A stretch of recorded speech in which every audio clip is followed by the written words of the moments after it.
जैसा कि last episode में हमने देखा कि टैंग शैंग और बाकी सब एम्परर बैटल टीम से लड़ रहे थे और इस लड़ाई में ओपोनेंट ने जीवू को घायल कर दिया था। अब टैंग शैंग जीवू को बेहोश हालत में देखकर बहुत गुस्से में आता है और बाकी टीम मेंबर्स को भी ये बिल्कुल अच्छा नहीं लगता और अब उनका सामना करने के लिए कैट गर्ल और मिस्टर दाई जाते हैं। कैट गर्ल और मिस्टर दाई अपनी अपनी सोल पार को एक दूसरे में फ्यूज करते हैं और फिर एक अलग सा बीस्ट जो बनता है उससे उन पर अटैक करते हैं। अब एक दूसरे के अंदर सोल पार फ्यूज करने के लिए उन्हें एक दूसरे पर भरोसा होना जरूरी था और क्योंकि उनकी सोल पार एक दूसरे से बहुत अच्छे से फ्यूज हो गई है, इसलिए यहाँ से ये कंक्लूड हो जाता है कि मिस्टर दाई और कैट गर्ल एक दूसरे पर ट्रस्ट करते हैं।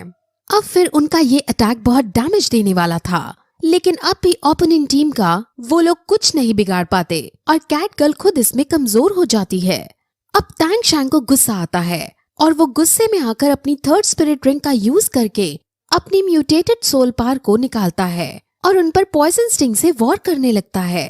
टैंग शैंग इतना ज्यादा एग्रेसिव हो चुका था कि वो बिना कुछ देखे उन पर अटैक करता है और इनमें सब उसके जहर से अफेक्ट हो जाते हैं और अब टैंग शैंग के खिलाफ कोई नहीं खड़ा था, इसलिए टैंग शैंग की टीम जीत जाती है। अब टैंग शैंग को उसके टीचर की बात याद आती है कि उसे किसी की जान नहीं लेनी है, इसलिए वो एक एक करके सबका पॉइजन निकालने के लिए रेडी हो जाता है। लेकिन ओपोनेंट टीम में जो वॉरियर है जिसके पास हीलिंग पावर है, उसे वो जीवू को ठीक करने को कहता है, जिस पर जब जीवू को वो अपनी हीलिंग सोल पावर से ठीक कर देता है तब टैंग शैंग भी सबका पॉइजन निकाल देता है और फिर वो जीत का हार पहनकर वहाँ से चले जाते हैं। अब हारी हुई टीम अपने रूम में आकर बैठी है और सब उदास हो रहे होते हैं, लेकिन इस टीम का कैप्टन यानी लीडर उन्हें धीरज देता है और फेलियर से सीखने के लिए मोटिवेट करता है। वहीं दूसरी टीम श्रेक स्कूल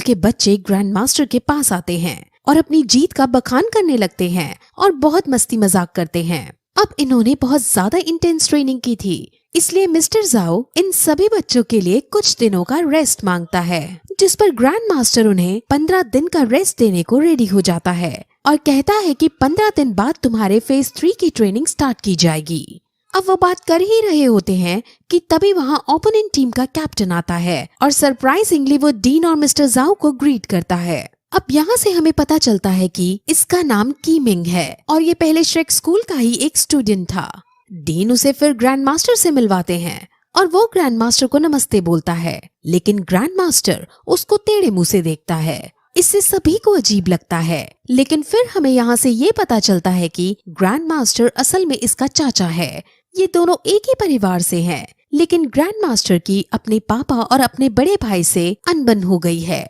और ग्रैंड मास्टर सारे रिश्ते नाते तोड़कर उनसे दूर भाग आया है। अब फिर कीमिंग अपने जूनियर से मिलता है, लेकिन वहाँ उसे पता चलता है कि ये श्रेक स्कूल का लास्ट बैच है, क्योंकि श्रेक स्कूल की फाइनेंशियल दिक्कत अभी भी खत्म नहीं हुई है। सब बहुत ज्यादा दुखी होते हैं क्योंकि श्रेक स्कूल है ही इतना अच्छा कि लोग इसे अपना मानने लगते हैं, लेकिन उनका अपना अब ये स्कूल बंद होने वाला है।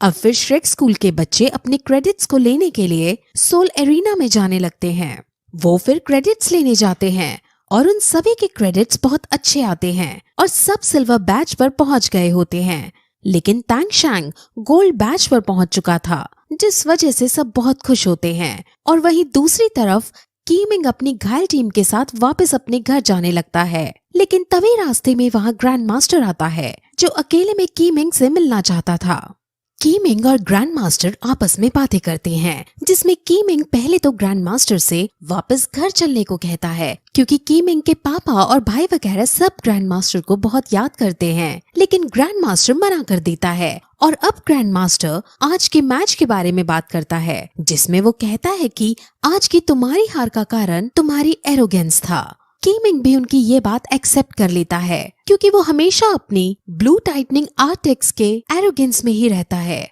जिस वजह से आज का मैच वो हार गया। वो आगे से इस मिस्टेक को दोबारा ना करने को कहता है, जिस पर अब वो ग्रैंड मास्टर का शिष्य बनने का पूछता है, जिस पर ग्रैंड मास्टर उसे मना कर देते हैं, क्योंकि वो सिर्फ श्रेक स्कूल में पढ़ाता है और वो उसे कहता है कि कभी तुम्हें अपनी कैपेबिलिटीज का स्तर नापना हो तो तुम टैंग शैंग से लड़कर देख लेना। जिस दिन तुम उसे हरा दोगे उस दिन तुम ग्रेट सोल लैंड मास्टर बन जाओगे। अब ये सुनकर कीमिंग को अच्छा नहीं लगता, क्योंकि उसके अकॉर्डिंग अगर तांग शैंग और उसके बीच 1-to-1 फाइट हो तो वो खुद जीत जाएगा। लेकिन ग्रैंड मास्टर उसे कहता है कि तुम तांग शैंग को नहीं हरा पाओगे और ये तुम्हें आगे आने वाले दिनों में खुद पता चल जाएगा। अब बातें करने के बाद वो सब डिनर करने बैठते हैं और वहाँ कीमिंग भी मौजूद होता है। वो सब कीमिंग से बातें करने लगते हैं और उसका लेवल पूछते हैं, जिस पर जब वो अपना लेवल 62 बताता है तो सब बहुत ज्यादा शॉक होते हैं। कीमिंग उन सभी की एबिलिटीज को देखकर बहुत खुश होता है। कीमिंग हेवेनडो इंपीरियल एकेडमी के अंदर एक टीचर है और वो अब उन सभी जूनियर्स को अपने स्कूल में पढ़ने के लिए इनवाइट करता है। अब जैसे ही डीन ये सुनता है तो वो गुस्सा हो जाता है और कहता है कि तुम्हें क्या लगता है कि हम श्रेक स्कूल में इन्हें अच्छी एजुकेशन नहीं दे रहे हैं। जिस पर अब ग्रैंड मास्टर वहाँ का माहौल ठीक करते हुए कहता है कि इन्हें अब कीमिंग के साथ हेवेनडो इंपीरियल एकेडमी के अंदर ही जाना चाहिए, क्योंकि 1 साल बाद जो कॉन्टिनेंट इलाइट टूर्नामेंट है उसमें भाग लेने के लिए सिर्फ रजिस्टर्ड स्कूल से ग्रेजुएट होना चाहिए। लेकिन हमारा श्रेक स्कूल रजिस्टर्ड स्कूल नहीं है, जिस वजह से अगर ये बच्चे यहाँ ग्रेजुएट हुए तो ये टूर्नामेंट में भाग नहीं ले पाएंगे। डीन अभी भी इस बात को स्वीकार नहीं कर पा रहा था, क्योंकि वैसे भी ये लास्ट बैच है और ये लास्ट बैच बीच में ही श्रेक स्कूल छोड़कर जा रहा है। उसने ये श्रेक स्कूल अपने खून पसीने से बड़े प्यार से बनाया था और फाइनेंशियल प्रॉब्लम होने के बावजूद भी इसको संभाल रहा था। लेकिन अब ग्रैंड मास्टर की ये सब बातें सुनकर उसका दिल टूट जाता है, लेकिन वो उसके अपोज भी नहीं जा सकता था, क्योंकि असल में जो कुछ ग्रैंड मास्टर कह रहे थे वो सब सच था। अब वो नाराज होकर वहाँ से चला जाता है, लेकिन मोटू उनको समझाने उनके पीछे जाता है और कहता है कि हम सभी को आपने ही स्किल्स दिए हैं, लेकिन अब हम बड़े हो गए हैं, जिस वजह से हमें एक नाम की जरूरत है, यानी एक ब्रांड की जरूरत है, और वो हमें कोई रजिस्टर्ड स्कूल ही दे पाएगा, इसलिए हमें वहाँ जाना ही पड़ेगा।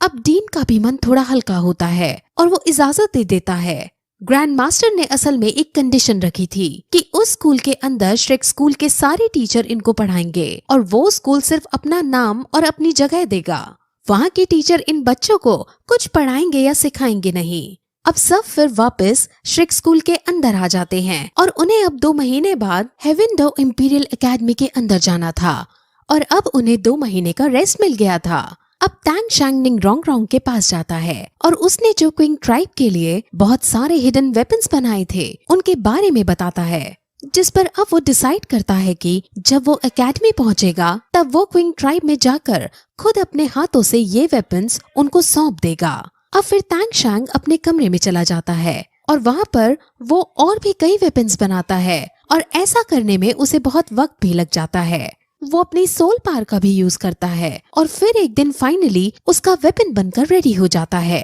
वो सभी को अपने ये वेपन्स दिखाता है और उसकी ताकत को देखकर सब बहुत शॉक हो जाते हैं, क्योंकि उस वेपन से भारी चीज को क्रश करने के अलावा दूर जगह पर एक रोप की तरह भी इस्तेमाल कर सकते हैं। वो सबको एक एक वेपन देता है और सब इसको पाकर बहुत ज्यादा खुश हो जाते हैं, क्योंकि ये वेपन तांग शैंग ने पिछली मेमोरीज का यूज करके बनाया था और इस तरह का वेपन इस दुनिया में कहीं और नहीं मिलता है।